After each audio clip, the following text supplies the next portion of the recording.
Hi friends, welcome to அருணாஸ் house. இன்றைக்கி நம்ம அம்மா வீட்டுக்கு வந்து ஒரு டேபிள் டாப் கிரைண்டர் ஒன்று வாங்கியிருக்காங்க. ஆன்லைனில் ஆர்டர் போட்டு வாங்கியிருக்காங்க. வாங்க அதை பிரித்து எப்படி இருக்குன்னு பார்க்கலாம். ஃபஸ்ட்டு கத்தி வச்சு கிழித்து ஓரத்துலேயும் மேலேயும் வந்து கிழித்து விட்டோம்னா நம்ம வந்து பெட்டி ஓப்பன் பண்ணுறதுக்கு ஈஸியாக இருக்கும். அதை ஃபஸ்ட்டு ஓப்பன் பண்ணிவிட்டு உள்ளே எப்படி இருக்குன்னு பார்க்கலாம். பேக்கிங் நல்லா சூப்பராக பண்ணியிருக்கிறாங்க. மேலே அட்டை உள்ள தர்மாக்கோல், ஒவ்வொரு பக்கமும் எல்லாம் தர்மாக்கோல் எல்லாம் வச்சு நல்லா கிச்சனு ஆடாமல் இருக்கிற மாதிரி பேக்கிங் பண்ணியிருக்காங்க.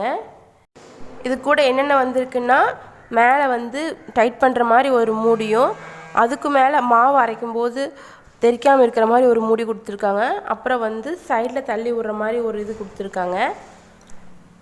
சைடில் ஆன் ஆஃப் பண்ணுறதுக்கு இங்கே பட்டன் கொடுத்துருக்காங்க. ஃபஸ்ட்டு இந்த கவரெல்லாம் பிரிச்சுட்டு அது செட் பண்ணி பார்க்கலாம். ஃபஸ்ட்டு உள்ள ட்ரம் செட் பண்ணியாச்சு. இப்போ அந்த கல்லை வந்து தர்மாக்கோல் சீட்லேருந்து வெளியில் எடுத்து விட்டு அதையும் உள்ளே நம்ம நல்லா செட் பண்ணிக்கலாம். செட் பண்ணி விட்டுட்டு அதுக்கு மேலே வந்து நம்ம இந்த மூடி போட்டுக்கலாம். இது கூட வந்து புக்கும் கொடுத்துருக்காங்க.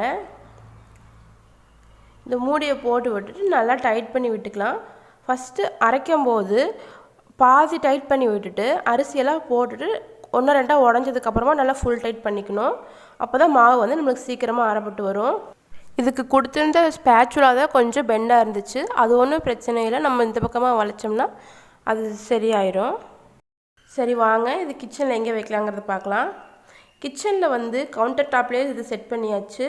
அடுப்புக்கு பக்கத்தில் இந்த அஞ்சரை பெட்டி, இந்த எண்ணெய் பாட்டில் பக்கத்தில் மிக்சி இருந்துச்சு. இப்போ கிரைண்டரும் கூட வந்துருச்சு. ஏற்கனவே பட்டர்ஃப்ளை பிராண்டில் தான் ஒரு மிக்சி வாங்கியிருக்கோம். இப்போ அதே கம்பெனியில் கிரைண்டும் வந்துருச்சு.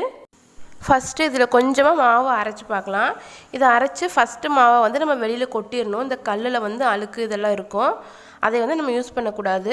மாவை அரைச்சி வெளியில் கொட்டிட்டு அதுக்கப்புறமா வந்து நல்லா கல்லெல்லாம் நல்லா கழுவி விட்டுட்டு அடுத்த தடவை வந்து நம்ம மாவு வந்து இட்லிக்கு தோசைக்கெல்லாம் நம்ம அரைக்க ஆரம்பிச்சிக்கலாம்.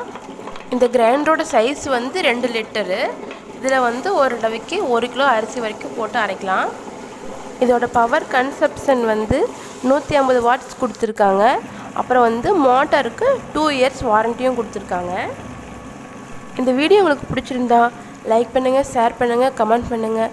இந்த வீடியோ பார்க்குற புது ஃப்ரெண்ட்ஸாக இருந்தீங்கன்னா மறக்காமல் நம்ம அருணாஸ் ஹவுஸ் சேனலை சப்ஸ்கிரைப் பண்ணிடுங்க. கூடவே பக்கத்தில் இருக்க பெல் பட்டனையும் கிளிக் பண்ணிடுங்க. அப்போ தான் நாங்கள் போகிற வீடியோஸ் உடனுக்குடனே உங்கள் ஃபோன் நோட்டிஃபிகேஷனுக்கு வரும். ஓகே ஃப்ரெண்ட்ஸ், பாய், தேங்க்யூ. அடுத்த வீடியோவில் சந்திக்கலாம்.